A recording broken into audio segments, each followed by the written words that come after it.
It's exam season, and that means you're putting in the work and you want to see the results. And right now, in this video, I'm going to be breaking down all of the exam tips and tricks, the exam techniques that you need to be remembering to make sure that you are able to put all of the knowledge that you have learned into practice in the exam and maximise the marks that you're able to get. Even if you get questions on those topic areas that you're perhaps less familiar with or slightly more uncertain on, you're still going to do amazingly because you're going to employ every single one of these tips. The first thing I want you to do is not get sucked into the sort of intensity of the first couple of seconds of an exam. If you've not sat a formal exam before, then you won't know. But if you have, you will know this. And essentially, you'll get the whole spiel about what you need to do and don't do in an exam. Your proctor will read that out. And then they'll go sort of, okay, the time is now 9:01, you may begin. And there'll be this instantaneous flicking of papers. Everyone's trying to get to the first question, and it feels like a really stressful couple of seconds. And by doing that, by sort of flicking your pages immediately with everybody else, what you're doing is you're putting yourself into a stressful mode. It's almost, not quite, but almost the equivalent of triggering your fight or flight. You're sort of getting really, really worked up. Don't do that. Because the error that you're going to make if you do that is that you are then going to not take into account exactly what the question is asking you. You're going to rush into answering because you're in this mode of, oh my God, everyone's flicked their pages, everyone's starting the first question, I have got to answer it, oh my God, oh my God, oh my God. And you're just going to try and put pen to paper. No, don't do that. Taking 3 seconds at the start of your exam to just pause, let all of the paper flicking happen, let everyone scroll to the first page, flick to the first page, gosh, I'm chronically online. And you are just going to wait. And then once it gets a bit quieter, you're going to turn over your page and then you're going to begin. That is just going to put you calmer than everybody else.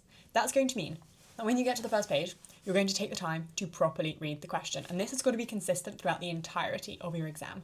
Every time you get to a new question, put your pencil down, read the question. Why am I saying put your pencil down? Because it is so tempting to read the first couple of words of a question, presume what the next bit is going to say, or, briefly skim over it and not properly take it in and just begin writing because you feel like it's a time-pressured exam, you need to be getting answers done, you want to have time to check at the end. That is all true, you want to be managing your time, but managing your time does not mean presuming questions, because as soon as you assume, to quote my mother, you make an ass out of you and me. You do not get the right question. You don't answer it in the exact way that it is asking you to. So put your pencil down, genuinely read and understand what it is asking you to do, and only then should you be picking up your pencil and actually writing your answer down. As you're looking at questions, try and break them down. If it is an essay-based question, future you is going to thank you for taking 1 minute to 2 minutes to just look at this question and think, okay, what are the key words? What does it actually want me to look at?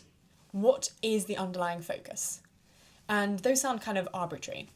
But if you've got an economics question, for example, and it's on, I don't know, fiscal policy, break it down. Okay, so we're looking at taxation, we're looking at government spending. Is it fiscal policy in the context of a recession? Okay, you've got to understand that bit as well. You've got to make sure that you know exactly what you're being asked so that you only answer what you're being asked to answer. Because even if you provide a wonderful response, if it is not directly related to that question, then you're not going to get credited for it. In subjects like maths and physics, what this looks like is underlining and picking out the key information, particularly if you're doing a subject like A-level physics, A-level chemistry, A-level biology, even the GCSE version of all of these, you get monster questions. You will get questions where the question itself, not even including the space for you to answer, covers over a page. You've got to be filtering out what is the key information. The only way you're going to do that is with your pencil down, or you might want your pencil to underline the key ideas, but genuinely going through and understanding every single part of it before you attempt to answer.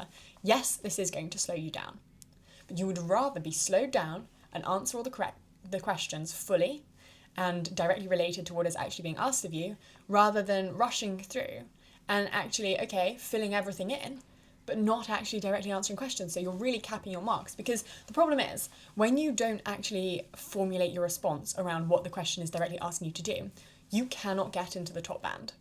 No matter how high quality your analysis is, because it's not directly relevant to the question, you cannot get in the top band. And I know it feels like I'm reiterating doing this over and over again, but I'm trying to tell you this is fundamentally the most important thing. This is what is going to be the difference between you getting a B and an A star. It is that significant. Before you go into an exam, I want you to have an idea of how you're going to tackle it.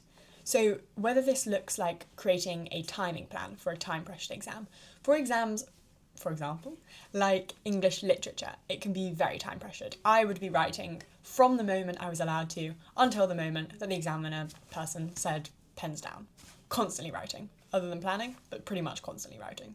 So for that, I would have timings in my head. I would say, okay, I can spend 45 minutes on this essay. Once that 45 minutes is up, I'm going to write a conclusion and I'm going to move on. So it would normally be 45 minutes for an essay, 40 minutes, it's up, I need to write a conclusion.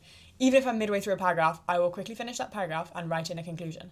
Why? Writing a conclusion pushes you into higher bands, and you can spend so long on one essay. The longer you spend on it, the marginal gains of you spending more time are going to be smaller and smaller and smaller and smaller. Diminishing marginal returns for spending time on that first essay. Whereas if you move on to the second essay, then you are going to be able to pick up a lot more marks in a lot shorter period of time.